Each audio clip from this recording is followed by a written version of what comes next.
Mysterious deposits into bank accounts from the Treasury are causing a lot of people to scratch their head and wonder, why did I get this deposit and why did I get this dollar amount, especially during this time of year when a lot of people are awaiting those deposits from the Treasury on the behalf of the IRS as they're sending out all kinds of money right now to millions and millions of people. Well, that's exactly what I'm going to share for you here in this video, because this is a little bit of a phenomenon. Things are happening. People are seeing this mysterious deposits hitting accounts and wondering what is going on. Sounds cool, but why is the amount that I'm actually getting here? Now, I also do have this article right here. I'm going to pop this up in just a second so you can see and read for yourself exactly what this is talking about. This explains it. I'll explain the details for you. This is certainly not an abnormal thing, but it does seem a little bit weird when you look at it and think, did they forget something here, or what is actually happening? And a lot of people are suggesting that these are being called ghost deposits. Ooh, I should add some spooky music, but I'm not going to because I don't do that. All right, anyway, let's pop this article up right here, right now. Feel free to read through the details on this. The ghost deposits. Ooh, I should have a flashlight and tell a ghost story, right?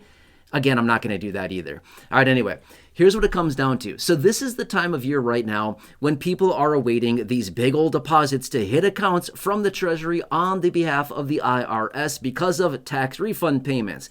Everybody is so excited to get these thousands and thousands of dollars on average, but then they go to see their bank account and see, wait, a pending deposit from the Treasury in the amount of $0. Wait, what? WTF? What does that mean? $0? They stiffed me. Hey, what did they do here? They took all my money, right? And they're pretending to give me a benefit. Well, here's what happened. So this actually does not come from the Treasury, but rather it's from your bank, okay? So what it does is the name on your tax return needs to match the name on your bank account exactly. Otherwise, they do not deposit money, as in they do not issue those tax refunds to be going out to the bank account. Now, remember this much as well. This time of year, when they're sending these monies out, because of the executive order that was signed by the president last March in 2025, they no longer send out paper payments, but rather they send out only direct deposits from the Treasury and any federal entity. It's only direct deposits going forward, and that went into effect back in October of last year. But what happened here is that when you have a pending transfer coming in from the Treasury, your bank notices that, hey, we've got a pending transfer coming in, but in order to ensure that that name on the pending deposit as well as the bank account and making sure that that bank account is actually active, the institution, as in your bank, may actually just put a little placeholder in the account of exactly $0. We've got a pending deposit of $0. I'm pretty sure we were supposed to get more than that, right? But remember, this is just a placeholder. What this is doing is it's basically assuring that, yup, the incoming data on the transfer, the wire, the deposit coming in from the Treasury is actually accurate and it matches the details within that specific bank account. Remember, they want all of this to be 100% accurate. With all of the shady business we've seen over the last few years here, with people coming in, trying to set up these fake bank accounts, trying to intercept benefit checks, trying to intercept tax refund checks, trying to just basically get money out of people and intercept tax refunds. In all of these situations, things have gotten really, really shady over the last few years. Because of that, they're implementing all of these new measures to make sure that the money is going to the proper people and that it's going to an active bank account. Well, that's literally what this is that the bank, the financial institution, will actually set up this ghost deposit or this placeholder deposit of $0 as literally just a placeholder to ensure that, yep, the money's going to Joe Blow, and Joe Blow is going to get this money, and Joe Blow is active in his account. So when Joe Blow gets his money, he can go out to the store and he can do what he does best, blow the money, right? Because his name is Joe Blow, and he loves to blow money, right?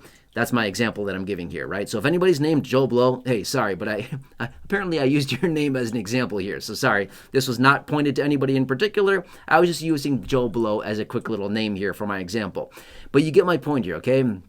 So if you happen to be one of the millions and millions and millions of people that are going to be receiving any type of money as a tax refund payment or any type of payment from the Treasury, which a lot of people are waiting for these, then you may see this. Now, again, this is not a guaranteed thing. It may not happen to everybody, but we will certainly see this across the board, and it's because of the shady people out there, the bad actors that have, again, trying to intercept these payments over the last several years. They're implementing more stringent measures to make sure that this money is going out to the right people and it's being deposited into the right accounts for the right people, and it's actually being deposited into active accounts as well. Because if they just deposit this money into an inactive account, doesn't really help anybody out. I mean, it's technically sitting there in the bank account. The financial institution can use that money to lend out and whatever if it's just sitting there, but they ultimately don't want that, right? They want it going into an active account and going to the proper person as well.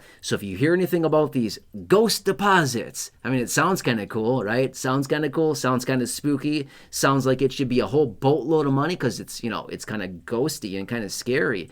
But at the end of the day, no, that's just what it is. It's just a little placeholder from your financial institution. So if you happen to be one of the lucky people that is getting a nice big old federal tax return payment, tax refund payment, very exciting. Congratulations to you.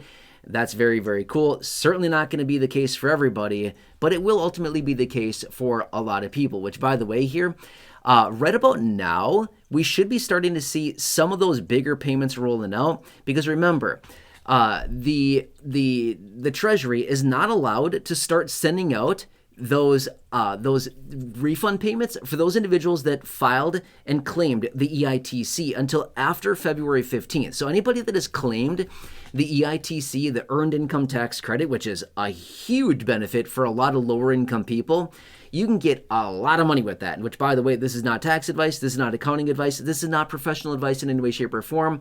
I'm just a schmuck on YouTube. I'm not your tax advisor. I'm not your CPA. I'm not your accountant, okay? But rather, I'm here to give you general information. But my point being is that if you happen to be one of the lucky people that claimed the EITC, you probably have a huge deposit and a huge refund coming back to you. If that's your case, just remember, those refunds are always delayed quite a bit because they legally cannot send that money out and start issuing those refunds until after February 15th. So therefore, here we are after February 15th. So those huge refunds that those people are going to be getting because of claiming the EITC should start hitting bank accounts now, like anytime now, which is, you know, really cool because that's going to really jack up the amount that people are getting back from the Treasury. Now, I'm going to tell you a quick little fact here.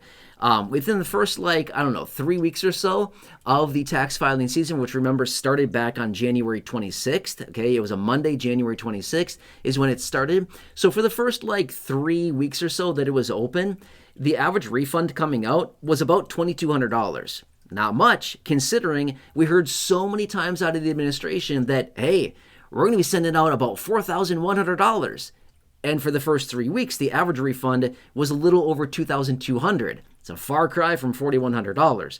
But now that the floodgates are opened up for them to start sending out these EITC refund payments, along with everything else, we're going to see those averages come up significantly over the coming weeks and months here until we get out to, obviously tax day, April 15th, the best day of the year, right? Like Christmas.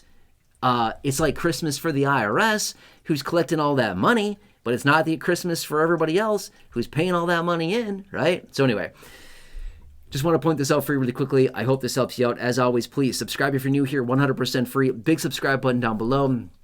Please share the video, big share button down below. Otherwise, as always, drop your comments, your questions, your feedback down below. If you want me to come back and elaborate on any of this a little bit further, I can certainly do that for you, no problem whatsoever. Or come back and talk about anything else you have questions about, just drop it down below. Otherwise, check out the other 6,000 plus videos here on the channel in the video library. Again, please subscribe, please stay tuned. Otherwise, I'll catch you again later in the next video. Hope this one helps you out, and I'll see you soon. Have a nice day, and I'll catch you later.